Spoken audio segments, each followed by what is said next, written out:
This Wendover Productions video was made possible by Away. Get $20 off the perfect suitcase from Away with the code WENDOVER at checkout.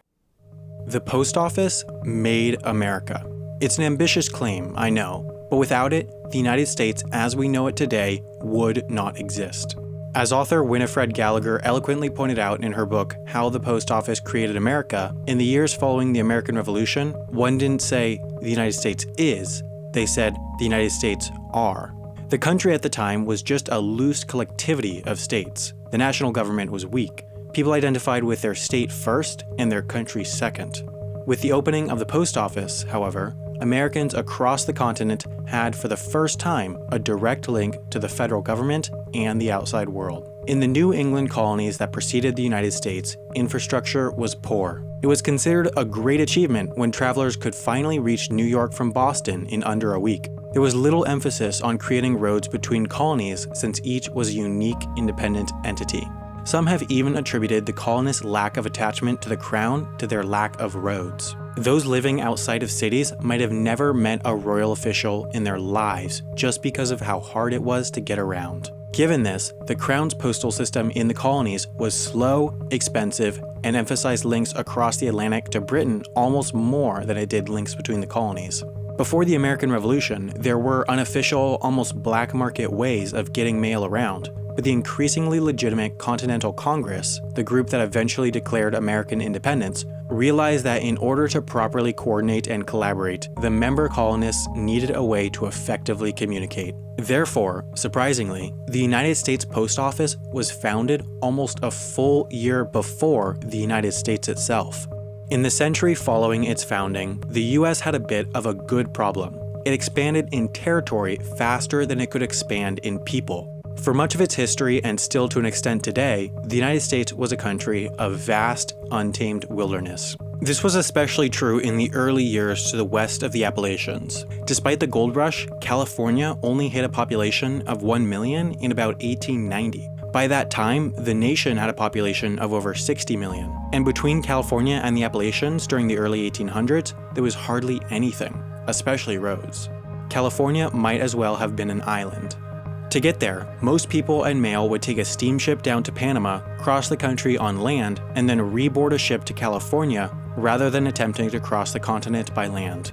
People were naturally afraid to settle the frontier. The idea of being physically and informationally detached from the civilized world while surrounded by untamed and dangerous wilderness made it difficult for the new nation to push west. You have to remember that until the telegraph became widespread in the 1850s and 60s, mail was quite literally the only way to communicate long distance. If you had a post office, you were connected. If you didn't, you were alone. Therefore, one of the first steps for a new town to legitimize itself was to appeal to the federal government for a post office, and this was usually granted.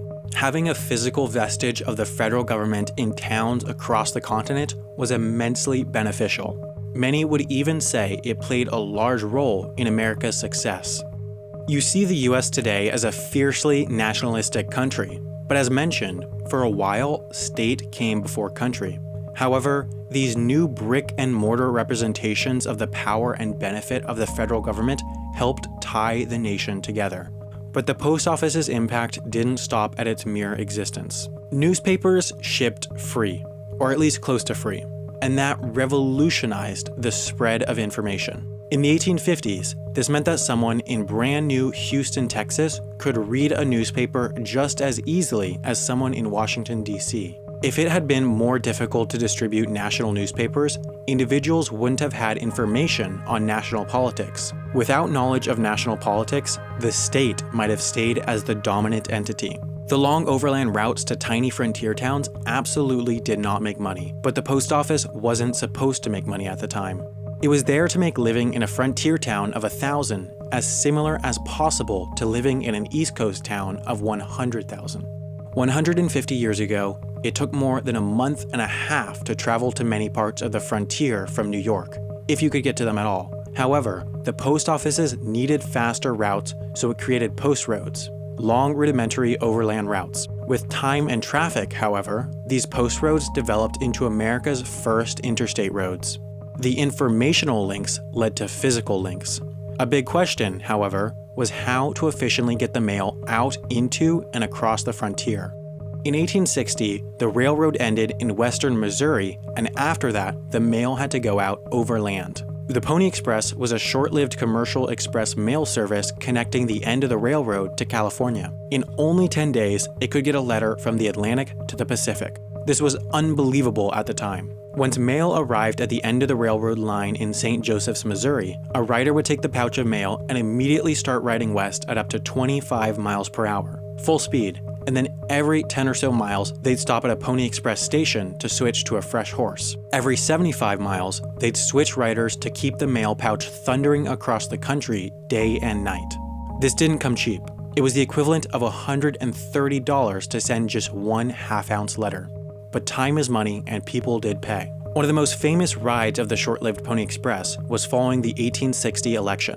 Telegraph did exist at the time, but it didn't stretch all the way across the country. The Eastern line ended in Fort Kearny, Nebraska, so following the news of Lincoln's win, a rider set out west. Using the relay system, riders made their way across the country to Fort Churchill, Nevada, the beginning of the Western Telegraph line, to transmit the news. The West Coast papers therefore published the news of Lincoln's win only 7 days and 17 hours behind the East Coast papers. Just 2 years earlier, it took 17 days for news to cross the continent.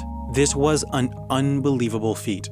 With the completion of the Transcontinental Telegraph Line in 1861, however, the Pony Express closed its doors after only 19 months of operation. But it did play a big role in the innovation of mail systems. As mail volume rose to the West Coast, the US Post Office looked for ways to further shorten the travel time across the continent. Until the opening of the Transcontinental Railroad in 1863, most transcontinental mail went out to Missouri by rail before switching to lower-cost stagecoach rather than the Pony Express. At first, all westward mail was put on the train to be sorted in Missouri, but in 1862, the first post office on wheels was put into operation. A staffer would sort the mail while on the move in an identical way as a post office on land, so when it arrived in St. Joseph's, Missouri, it was all split up in different bundles for different destinations. This system proved incredibly successful, and in the coming decades, the post office gave exorbitant subsidies and payments to railroads across the country to move mail. Most lines to small communities would never have been financially viable without the post office contracts they attracted. The post office, therefore, was instrumental in physically connecting small towns across America to the outside world. Expansion was getting easy. This role in innovation happened once again in the 1920s. Aviation became big during World War I, but once peace was settled, it almost became irrelevant. Civil aviation was at first nearly non-existent. Just months after the end of World War I, however, the first regularly scheduled airmail route between DC and New York began. By 1925, airmail routes stretched to hundreds of towns all across the United States. Just like with the railroad, the Post's subsidies allowed for air service to towns that would never have been profitable with passenger-only flights. The U.S. airmail service grew to become the largest in the world, making the U.S. one of the most connected countries in the world, and its legacy still survives today. Many of the airlines that merged into United, Delta, and American Airlines were founded as airmail operators. It's easy to forget that 200 years ago, only 8 million people lived in the 20 states and 4 territories that formed the Union. The continent filled in incredibly fast, and a lot of the credit has to be given to the postal system. Few countries as large as the US have such a strong national identity. The spread of information is one of the greatest determinants of a country's success, and it's unlikely the US would be such a global superpower today without the education, connectivity, and innovation that the post office brought. Of the 5 largest countries in the world, the US is the only to not have a serious present-day sovereignty movement within its borders. This has to be at least partially attributed to how easy it has always been to spread information across the country. It may be obsolete today, but the post office was once the peak of innovation, so much so that it made America.